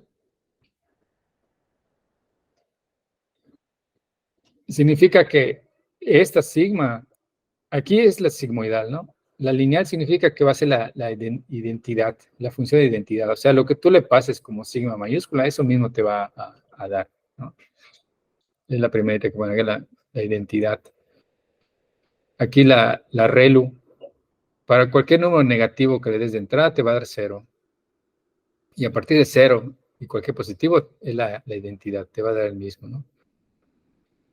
Aquí la liqui relu.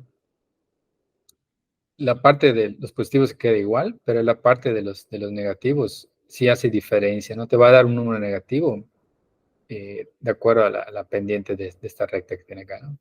La sigmoidal, pues es la que ya vimos, esta de acá. La tangente hiperbólica te da salidas entre -1 y 1.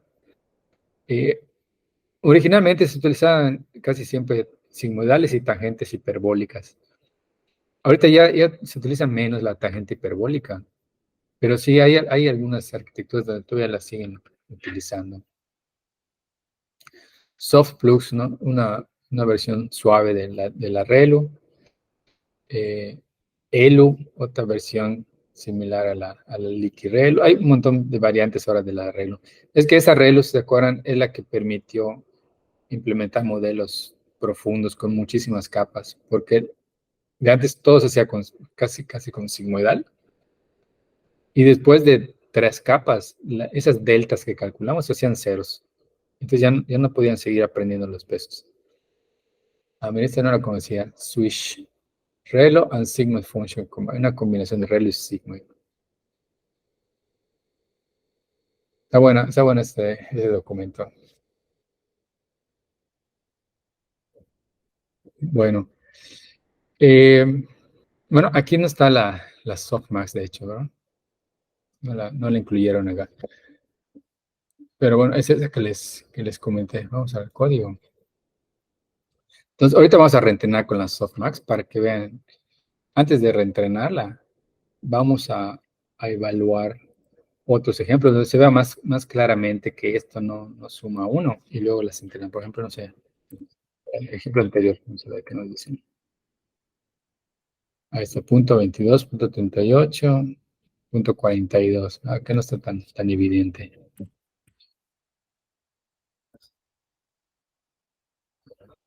No, acá tampoco.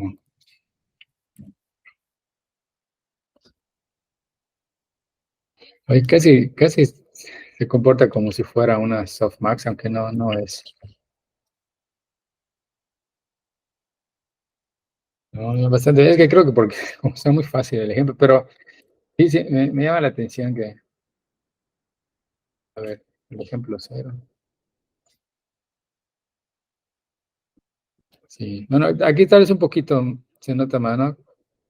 Simplemente con la primera posición, punto 5, punto 2 y punto 3, sí da 1, pero si aparte le sumamos punto 06, punto 09, punto 03, ya se pasa, ¿no? Daría como 1 punto de difracción.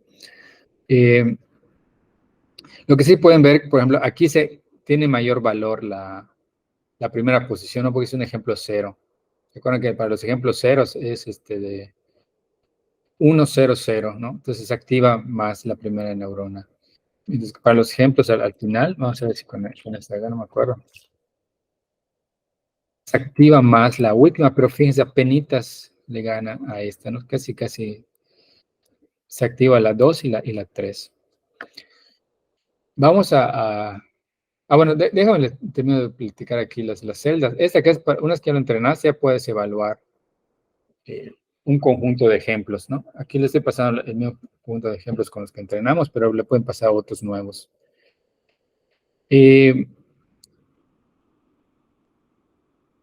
Bueno, de hecho, aquí se ven que, bueno, como está en memoria, y aquí esa no ya la corrimos por completo, ya está entrenada. Aquí se entrenó de esas 500 épocas, ¿no?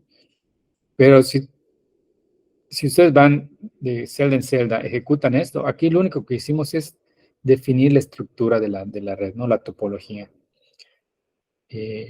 con pesos aleatorios. Si tú después de eso inmediatamente vas y corres acá, pues te va a dar una salida, pero la salida va a ser pues, aleatoria básicamente, va a ser todavía basura porque no se ha entrenado.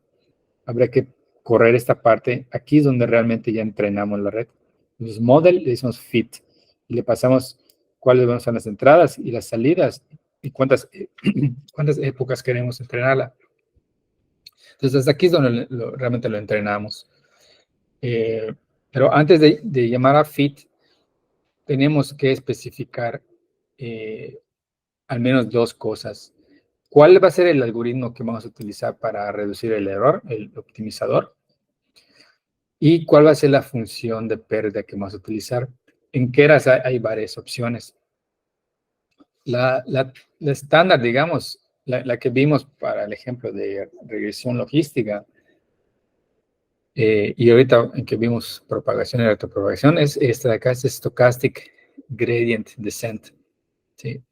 Eso significa que se va a ir de ejemplo en ejemplo, actualizando los pesos, con un learning rate de 0.03, es el alfa, ¿no? La fracción esa que decíamos de ajuste. Entonces aquí estamos definiendo que nuestro optimizer va a ser, o el algoritmo va a ser Stochastic Gradient Descent. Y la función de pérdida que vamos a utilizar es mean square error, ¿no? El error cuadrático medio, el promedio. Entonces, una vez que ya definimos estos, le decimos, ok, compile, es como para asignar ya ese optimizador y esa función de pérdida a la red. Y le decimos fit, que se entrene. Y entonces empieza a entrenarse, ¿no? Empieza a checar ejemplo por ejemplo y empieza a reducir el error. Aquí pueden ver, ¿no? Cómo se reduce el error. Y yo acá al final solo accedí al error loss, que ya se guardó en esta variable history. ¿Se dan cuenta? Aquí le dijimos que durante el entrenamiento guarde, pues digamos, la historia del entrenamiento, ¿no? Que sería la pérdida.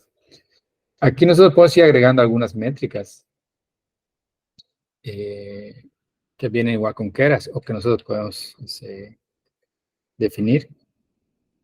Y esas métricas también las va a ir calculando en cada época y lo va a ir guardando acá.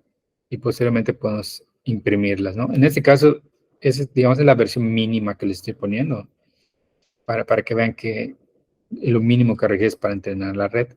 Y es como que, les decía, como el equivalente a mi código que hice acá desde cero, ¿no? Entonces, aquí, esta es la curva que se generó del error. Y aquí la curva es de esta forma, ¿no? No es exactamente la misma, ¿no? Debe haber algunas diferencias en la implementación, pero digamos que es el equivalente. Entonces, vamos a una cosa, vamos a hacer eso que les decía.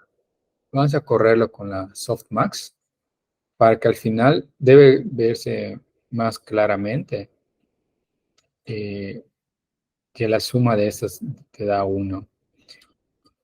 Y en teoría nos debe ayudar a que, por ejemplo, esas diferencias, por ejemplo, acá es punto 40, aquí punto 41, sean más pronunciadas, o sea, sean más claramente más diferentes, ¿no? Obviamente eso no depende únicamente de la función de activación, sino que depende del problema en sí, ¿no? Del dataset. Pues déjame reinicio esto para quitar todo lo que hay en memoria y lo corro otra vez.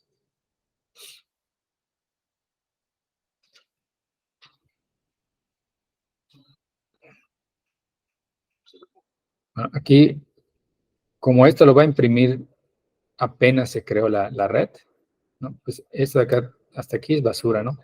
Porque aquí todavía está entrenando la red. Ahorita que termine de ejecutar, evaluamos otra vez, entonces ya nos va a dar valores ya diferentes, ¿no? Donde claramente se debe ver, como es el ejemplo, el último ejemplo es de la categoría de 3, ¿no? Esta de acá es la que se debe activar más. Ok, ya terminó de entrenar. Fíjense, la curva de error fue diferente, ¿no? Está curiosa esta función. Bajó muy exageradamente a partir de acá. No, acá empezó a bajar suavemente y de repente algo ocurrió aquí que, ¡boom!, ¿no? Tuvo una caída muy rápida. Vamos a ver, para ese mismo ejemplo, el 149, una vez que ya está entrenado, vamos a ver qué valores da acá de salida, ¿no? Vamos a copiar esto. Para comparar.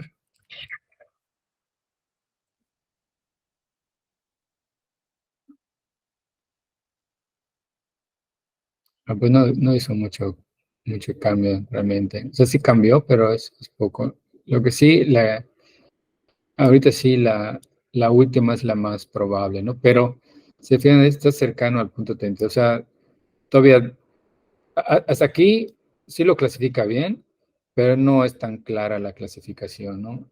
Aquí, la segunda más probable es la de tipo 1. Se está como que tiende a confundirla con los ¿cómo eran los tipos? La virgínica la trata de confundir con cetosa, ¿no?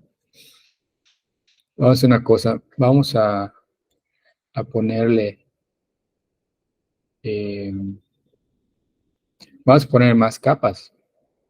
Bueno, la práctica que les decía que agregue más capas y neuronas, que vean el número de parámetros, ¿no? Aquí vamos a hacerlo con la idea de que la curva esta del error no caiga tan bruscamente, ¿no? Porque eso a veces no es tan recomendable. La idea es que baje como esta de acá. Esta es la curva que siempre andamos buscando, ¿no? Que baje suavemente. Entonces vamos a ver si, aquí le voy a dejar comunidad. Esa sería la capa 3.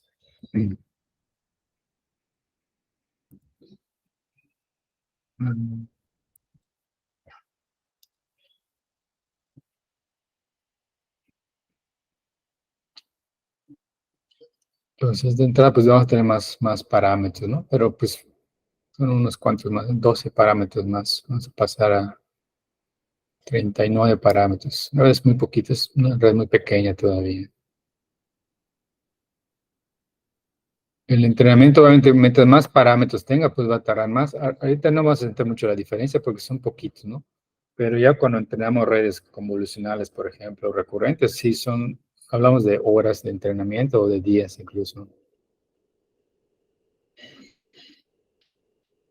Bueno, aquí la curva está un poco más decente. Todavía podemos hacerla que baje más suavemente. Acá, de hecho, por ejemplo, la forma que tiene significa que 500 épocas son pocas para la actitud que tenemos, porque aquí está cayendo mucho. O sea, eso nos dice que si nosotros corremos 100 épocas más, eso va a seguir bajando y nos interesa que baje lo más que pueda. ¿Sí? Entonces, aquí todavía no está bien entrenada. Pero vamos a ver con este ejemplo. No, todavía. O sea, sí la está clasificando correctamente ese ejemplo en particular, pero todavía no hace mucha diferencia. Acá lo que nos gustaría es que estos sean cercanos a 0, mientras que este tercero sea cercano a 1, ¿no? Punto 9, punto 8. Y se vea claramente que tiene la mayor probabilidad. Eso ya estamos hablando aquí o lo que usamos como probabilidades, ¿no? La probabilidad de que sea tipo 3 es punto 34. Entonces, hace una cosa, vamos a aumentarle en la primera capa, vamos a ponerle 10 neuronas, y vamos a ponerle 5. Y vamos a entrenar durante más épocas. Bueno, aquí está. Vamos a correr durante 1000 épocas. A ver qué cambios logramos.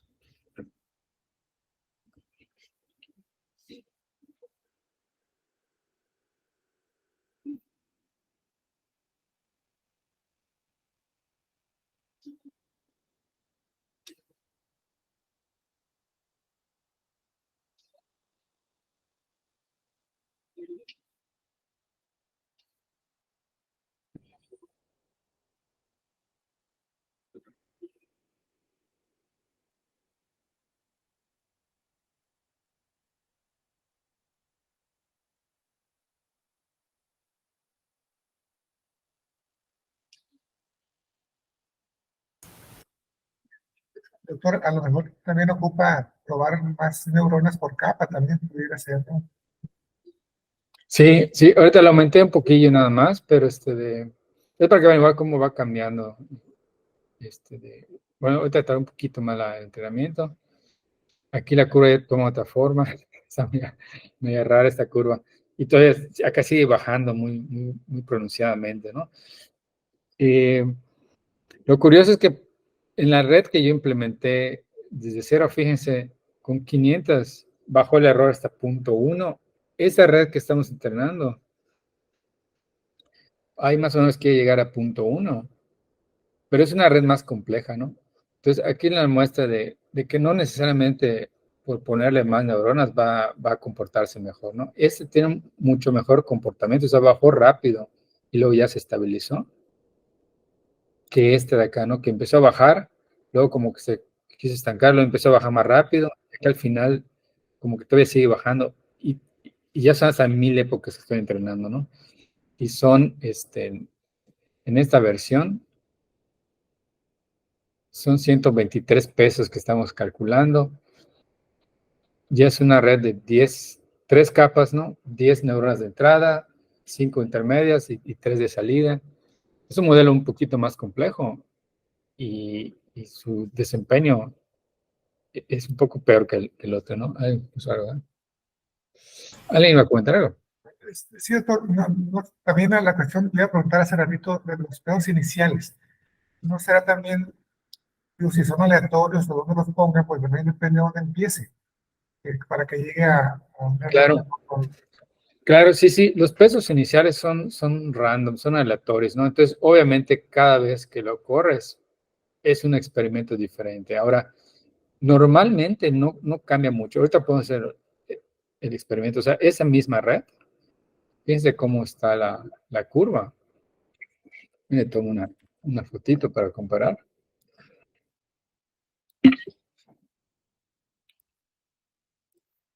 ¿Sí? Entonces vamos a correrlo otra vez.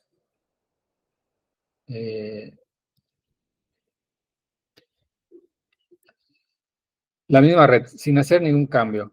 Vamos a ver. Vamos a reinicializar. Y vemos qué curva va a generar, ¿no? Normalmente cambia, pero en este caso no esperaría que cambie mucho. Y estamos realmente usando otros pesos de inicio, ¿no? Cuando cambia demasiado, es porque hay algo ya raro. Tal vez los datos son muy diversos, el patrón que se quiere aprender es muy, muy complejo, muy diferente. O la red es muy sensible. Ese es un modelo muy simple para algo muy complejo que quieres hacer. Pero normalmente, para eso yo no esperaría que cambie mucho, pero ahorita vemos.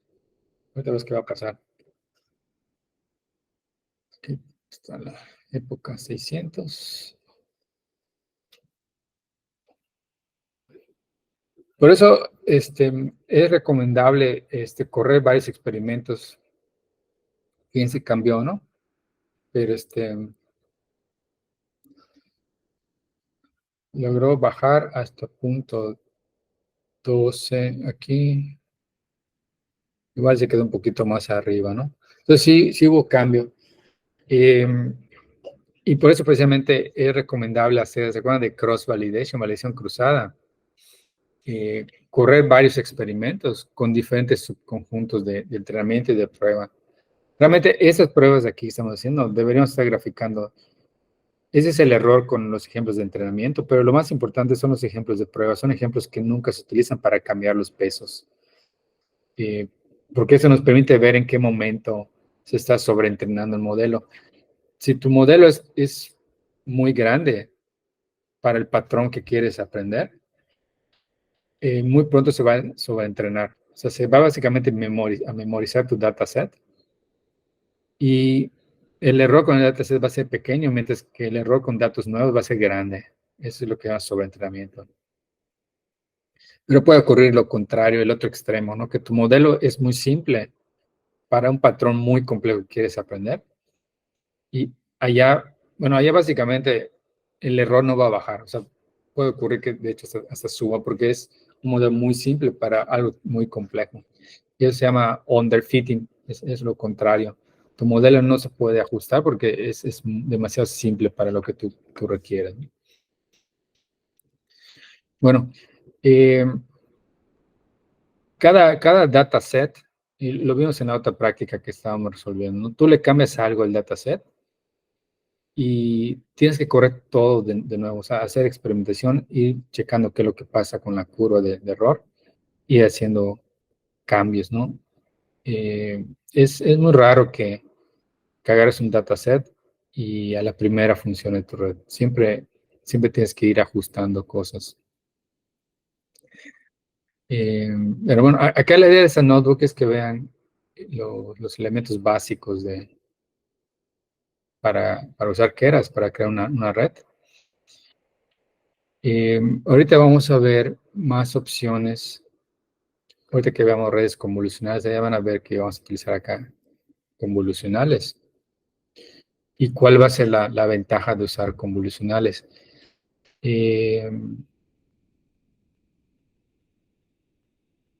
Bueno, ¿qué más les pedí en la práctica? Antes de hacer nuestra pausita. La curva de error. El learning rate. Vamos a hacer un último experimento con el learning rate. Acá le puse 0.03. Vamos a ver, y lo hacemos un poquito más pequeño. Normalmente cuando es más pequeño el learning rate, el error baja más suavemente, ¿no?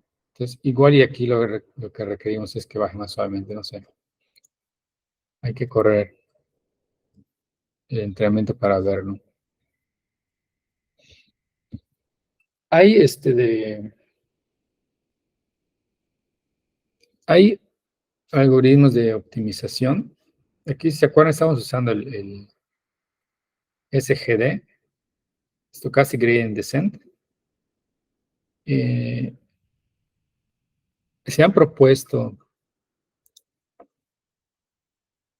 déjame paso para acá, se han propuesto ya varios métodos.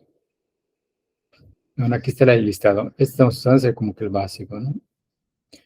Hay Root Mean Square Propagation, Adam, hay diferentes versiones o más sofisticadas. Al día de hoy, el método que normalmente se utiliza es el Adam. Adam, por la forma que funciona internamente, va ajustando el alfa.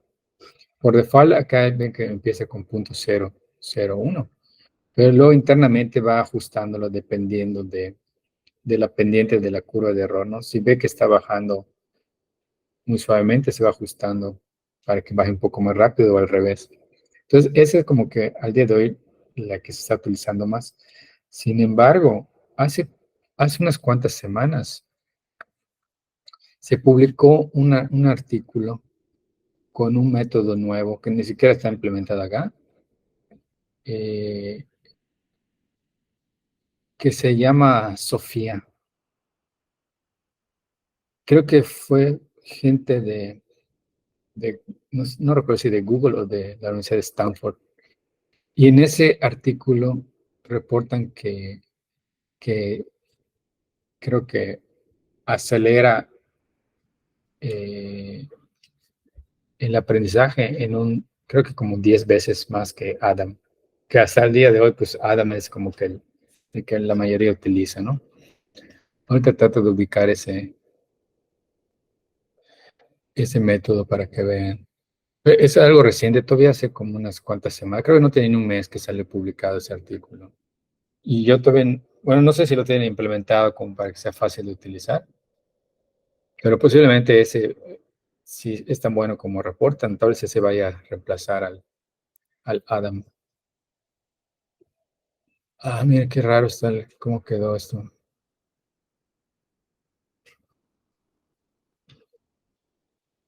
Bajó hasta punto 21, ¿no? Está muy, muy pequeñito. Vamos a hacer una última corrida. ¿Qué pasa si lo hacemos grande? 9.03, que sea punto 3, bueno, eso es bastante grande.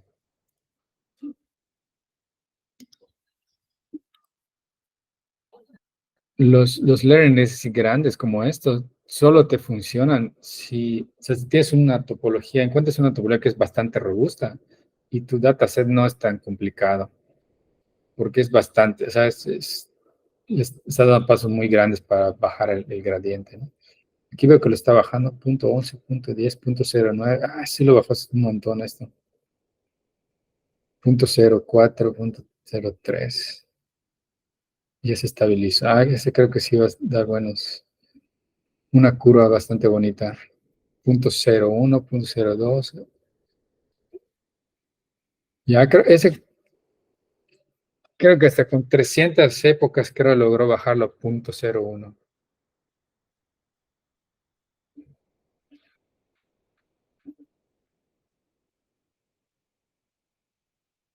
Esa, ¿no?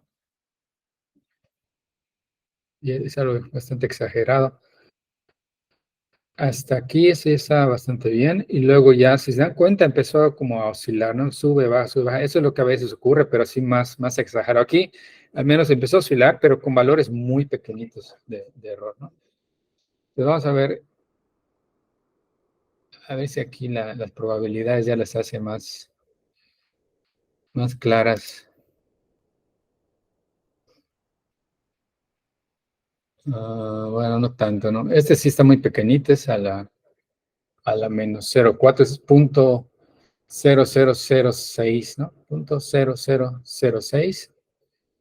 Y ese es punto, no, sí está bastante, porque ese es punto 0,1 de probabilidad. Y ese es punto No, 0.1 y ese es 0.8. Voy a correr el punto, una posición a la izquierda, 0.8 y ese es 0.1. Entonces sí, ya está muy, muy clara que tiene la mayor probabilidad de esto, ¿no? Y me imagino que así debe ser con, vamos a poner un ejemplo del tipo 2. El valor de media es que debe ser mayor, ¿no? Ahí está, fíjense, 0.97 de probabilidad contra 0.01 y 0.00. Vamos a ver, por ejemplo, del primer bloque de datos, no sé, el ejemplo 30. 0.9 de probabilidad contra 0.03 y 0.000005, ¿no? Entonces, sí se ve, obviamente, que está mejor este modelo para predecir, ¿no? Y se puede ver desde la curva de error, o sea, que el error lo mandó hasta por debajo de 0.05. Bueno, en este caso nos funcionó, nos convino un learning rate un poco más grande, ¿no? 0.3. Eso no siempre ocurre así, ¿no? Si se fijaron en el que utiliza por default, los métodos son valores en este rango, ¿no? 0.001. Aquí podemos ver el SGD. Ahora ese es un poquito más grande, 0.01. El RMC Pro, 0.001. O sea que un 0.3 es bastante. Pero les digo, esos datos son fáciles. Eso no le batalla a uno mucho y encuentra un modelo que lo pueda clasificar.